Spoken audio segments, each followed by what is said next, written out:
So let's do this. So this is Parenting Porcupines, episode number 4. And this week you've got me, and I'm Kasie Whitener, and my good friend Jessica from the upstate. And we had a text exchange earlier today where I was like, I didn't do my hair. I didn't put on any makeup today. And you're like, me neither. Let's do this. So I love this because it's like mom's au naturel. So Parenting Porcupines is meant to be about libertarian parenting. The idea is that we are raising free people with a concept of what it means to be free and how to treat other people with respect and to respect their freedom as well. I'm in Columbia, South Carolina. We just had our first year of middle school. And on day 2 of middle school, I went full-blown mama bear on the 6th grade vice principal. And so we're going to talk about that today. We're going to talk about the non-aggression principle that is part of the Libertarian Party and part of libertarianism, libertarian ideology. And we're going to apply it specifically to bullying and how do we teach our kids how to handle bullying. So Jessica, introduce yourself. Yeah, I'm Jessica, and I'm in the upstate of South Carolina. I have 2 children. One is elementary aged, and one is a rising 6th grader. And so we haven't experienced middle school yet, but we did have our first experience with a bully this year. And so I'm going to talk about that a little bit and kind of how my kids reacted, because they each reacted differently, and then the conversations that we had as well about that. So yeah, I mean, the general idea here is just to give insight to other moms who are wondering about libertarians. And there's a lot of internet nonsense out there about libertarians being anarchists, and some of the images of libertarians not exactly what we are. And so we just wanted to put this podcast out there to talk to people about what it means to bring those principles of freedom and independence and liberty home into raising your kids. So tell us about the bully situation and what that was like for the first time for you and your boys. Yeah, so we're pretty fortunate that we are in a part of the district where we have schools that are, like I say, they're really good schools. We have a lot of really good schools where we are. We have a lot of community involvement, a lot of parent involvement. So there's a lot of talk about, bullying and all of that stuff. And so we haven't really experienced that. But this year, I picked the boys up from school one day, and they get in the car, and Jackson, the older one, he says, Mommy, you are not going to believe what happened at breakfast today, because they both eat breakfast at school and they sit together. So they get there together, they sit together and have breakfast before they go to class. And I said, well, tell me about it. What happened? And he said that they had gone through the line and they got their breakfast and they sat down at this table, and this 4th grader came over and sat down. And my younger son was in 2nd grade. And so this 4th grader comes over and sits down like across the table from him, and he reached over and took Caldwell's juice off of his tray. And it was pretty clear, Jackson said, it was pretty clear that he was just trying to like make himself look cool for me because I was a 5th grader. And I said, well, Jackson, what did you do? Like, how did you handle that? Did you take up for your brother? And he said, well, of course I did. And I said, well, what'd you do? And he said, well, I stood up and I took the juice off of his tray and I put it on Caldwell's tray. He said, I looked at him and I went,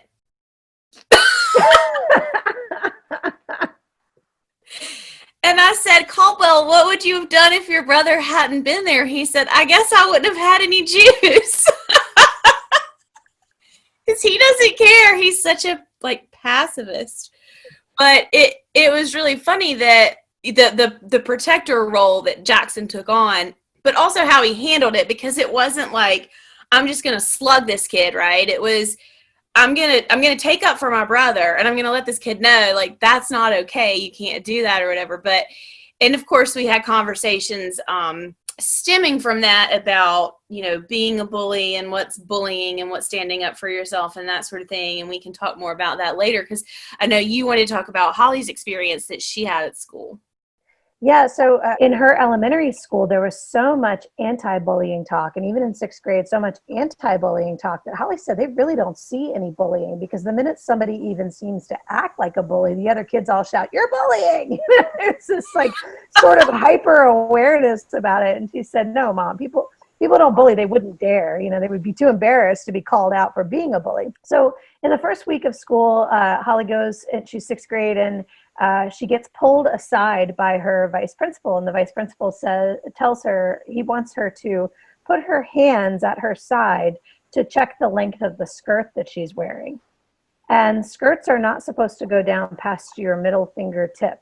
And I don't know how familiar you are with 11 and 12-year-old girls, but they shoot up like beanstalks. And she's narrow, very, very skinny. As she got taller, her hips didn't get any wider, her belly didn't get any bigger, but her legs got longer. And so the skirts are a little bit shorter. But Holly's been wearing these skirts that have shorts underneath them all the way through elementary school. She never wanted shorts. She always wanted these skirts, right? And so she always paired those with leggings and paired them with socks. And I mean, this is sort of just her style. And so this was the first time that anybody had approached her about what she was wearing, and then to indicate that what she was wearing was inappropriate. And he did. He told her that if she came to school again with a skirt that short, he would call her mother, is basically what he said to her. And she came home pretty much bewildered. Like, I didn't know this was a thing. And so we can talk a little bit about that. This is not a physically aggressive scenario, but it's still a situation where somebody who's in a position of authority or perceived authority is questioning Holly's choices and Holly's decision making. And that's where I then had to step in and intervene. So let's talk about, because you put in our show notes, NAP, and I was like, what is NAP? I will admit 100% to being like, non-aggression principle, what's that all about? And like going and looking it up, because this seems like you know a lot more about it than I do. So talk about the non-aggression principle as a cornerstone of libertarianism. Yeah, so the non-aggression principle, it's kind of like a core belief in libertarianism. And what it is it's a foundation where pretty much any decision that you make, you're making from a place that you're not forcing someone to do something. So in the political world, it's that the government doesn't have the right to use force against you in any way that would limit your freedom, your liberty, right? And so the way that I think this relates to the bullying topic is that you want to teach your kids that it's not okay to use force against someone else for any reason, unless it's self-defense, which is completely different, right? But the non-aggression principle is just, you don't use force. You don't hurt people. You don't take their stuff. I love that. The t-shirt, I saw some t-shirts at our libertarian convention that said, don't hurt people or take their stuff. Yeah. And I was like, man, I just dig that. Like the idea of like, it's so simple. That's a basic principle. Don't hurt people. Don't take their stuff. In this case, with the cafeteria story, it's don't take the juice, right? Yeah. That's the aggression that's occurring, is that their stuff is being taken. Right. And I would say on Holly's side, maybe it's a little bit more subtle, but the hurt people, it's not a physical hurt, but it's still a hurt. It's still using a position of authority to make somebody in a position of lesser authority feel like that their choices are not valid choices or not okay choices. So how do you talk to your kids about the non-aggression principle? Well, we do it in a subtle way. And it's by distinguishing this idea that, it's one thing to aggress against someone, and it's a different thing to stand up for yourself. And so like with Jackson, because he's a really, really big kid. I mean, he is not even 13 yet, but he's 5'4", and he weighs 170 pounds, I think. He wears men's shoes size 9. Like, he is a big boy. His nickname is Tank for a reason, because he is a tank. From this, we had the conversation about, because he's more than likely not going to be bullied. I don't know that any kid is going to be crazy enough to try to bully Jackson just because of his size. You see a lot of videos about like videos floating around where there are kids who think it's funny to pick on the kid in the wheelchair or the autistic kid or the little girl who presumably can't defend herself or whatever the case may be. And I mean, like I saw a video several months back where these kids were beating up an autistic kid in the bathroom. And so our conversations are more centered around what you do if you see that happening to someone else. I mean, obviously, if it's happening to you, you defend yourself. If there's nobody around that you can talk to, if there's not an adult that will stop it, you have to defend yourself if someone's hurting you. But what you do in a situation like that too, where someone else is being hurt, because I think you have a responsibility and an obligation to step in if you can and help that person who's being hurt, right? And so, especially with Jackson, with him being so big, we talked to him about that. Kind of puts you in a position of responsibility. Like, don't go looking for trouble, but if somebody's hurting somebody, you might be the person who makes it stop. And so explaining it that way, and when people do things, like when people say hurtful things, or when people put their hands on you, how that makes you feel, and then going from there, that that's force. You can't do that. You can't use that against other people in that way.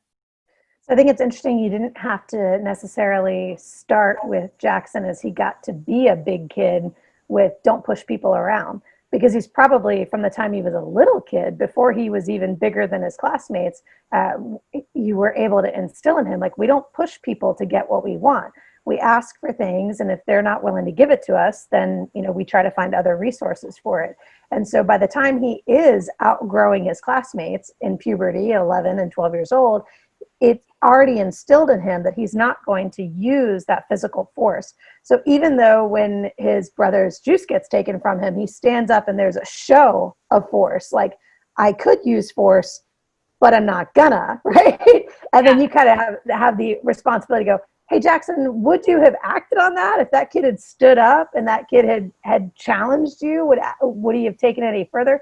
Did you take that conversation to that degree, or do you think maybe, did it need to go that far? I don't think it needed to go that far, because I think if the kid had stood up, I think it probably, Jackson would never act first. He would never, if the kid stood up, Jackson would probably tell him to sit down, and the child would probably sit down. And if the child didn't sit down, Jackson would have taken his brother and moved to another table. Right. Neither of my children are aggressive kids. Obviously, Caldwell is the least aggressive of the two. Well, and Holly's not either. And I think part of that is I've never really been that aggressive either. And it took me a really long time to stand up for myself in really any capacity. I mean, as a grown woman, as a professional woman, when things were being said to me or things were being done around me or peripherally to me, I don't think I necessarily thought that I had standing or credibility to be able to stand up for myself. And it's been only, I think, in recent years, really since I turned 40, that I've kind of claimed this. I grew my hair in, it's nice and gray. I love everything about it. I dress the way I want to dress. I've been a lot more outgoing with who I am in all aspects of my life. And I'm willing to defend my right to be that way. And so I think when Holly was approached by this vice principal who decided that he was going to single her out, and this was not just once. I mean, it happened the one time. I said, you know what, let's go through all of your skirts, make sure that they all meet the dress code. And we did that. And we got rid of the ones that did not meet the dress code. And so she was only wearing skirts to school that actually met the dress code. And he continued to single her out and make her step aside and measure her skirt, even though she primarily passed. And on the third time, she said to him, my mother's going to have a conversation with you. And she came home and she told me, and she said, Mom, this is the third time it's happened, and I need your help. And it's because she couldn't stand up against the vice principal in the first week of school, right? Crazy. And so I called him and I was like, I don't understand what your problem is, but if you have a problem with Holly's skirts, it doesn't need to be you that addresses that problem. The first thing you need to do is call a female administrator over and ask the female administrator if she also has a problem with the length of Holly's skirts. And if she does, then the female administrator should put Holly aside into a private area and they should talk about her wardrobe.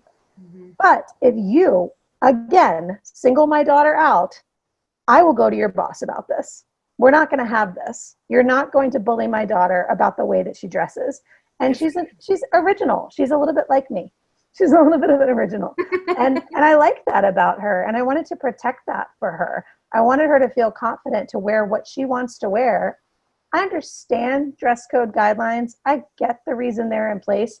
I disagree with them completely. And I think that they negatively impact women girls specifically from a very early age, and we can have a whole episode dedicated to dress codes and how they support the patriarchy and how they're ridiculous. But in this episode, as we're talking about bullying, how do you stand up to somebody that has a position of authority over you? I mean, have you had this experience in your work environment, and are you used to doing this, and how are you able to tell that story to your kids? Yeah, my kids see it a lot. I'm in an industry that is driven by male leadership. We are seeing more and more women leadership, in recent years. I was very fortunate to have, up until recently, an amazing boss. He's no longer with our company, but he has always been a champion for me since he hired me. And I mean, he would do things like if I did something that was above and beyond, or that was really good, like the previous role that I had before I moved into the management role that I'm in, I was helping to establish new processes and train people and things like that. And so because our operation was newer, we didn't have any sort of documented guidelines or anything like that. And so I spent probably 6 months creating this manual from scratch. And it was all these things like, how do you do a title search? What a, title insurance underwriting guidelines, like all these various things, this stuff that I've accumulated in 14 years in the industry and doing the work that I do, all the stuff that I keep stuffed in my head. And I just put it out all on paper. And I mean, this 100 and something page process guide with it's like a comprehensive training manual. And as soon as he saw it, he immediately reached out to the vice president of the company, and he was like, you have got to look at what this girl has done, And so he was always putting me forward. But I haven't always had that experience, right? Like I've had male bosses who treated me like crap. I've had male bosses who picked on me, who were not as supportive as they should have been. I'm not going to call any of them out on this podcast. I could, I won't. But I have had some really shitty bosses. And so my kids they've seen both sides of that. And they've heard me talk to my husband about how that makes me feel. And I talk to them too. I mean, we talk a lot about being respectful to one another, and not just, how they treat their friends, not just how they treat adults, but how they treat people who don't treat them well. Right. And it all boils down to respect. You treat them with respect, and then you figure out who the next person is that you need to talk to about it, or you remove yourself from the situation. If it's a job, maybe you find another job and you quit. If it's a principal, maybe you go to your parent, or, the parent goes to the school board, or whatever that looks like. Yeah, I think, it's interesting to talk about, let's address it here first. Let's use words to do it. And let's try to understand the nature of this disagreement, right? And so I talk to Holly about that all the time. Seek first to understand what exactly is happening here, right? What exactly does this person want from you? What are they trying to get out of this experience? And then after that, seek to be understood, right? At that point, say, okay, well, here's my position, and here's how I feel about this, and here's what's happening. And if there's not a way to verbalize a piece or to come to an agreement here, then you're right. The next place is to get somebody else involved, somebody who can be a neutral third-party observer, somebody who has a level of authority, somebody who can make a decision here and get that behavior to stop. Because really, in Holly's case with this vice principal, I understood from rumors in the neighborhood, rumors about, other moms talk about their kids have gone through school here and there. And he just happened to pick a few students each year that he was going to just put in their place.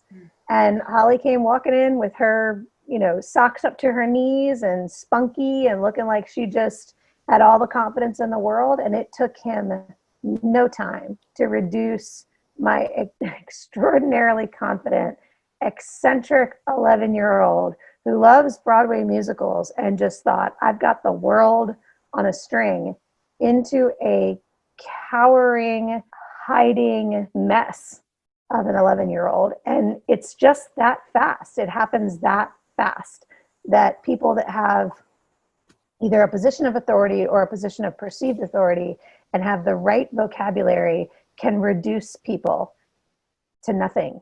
And it's just not right. It's just not right.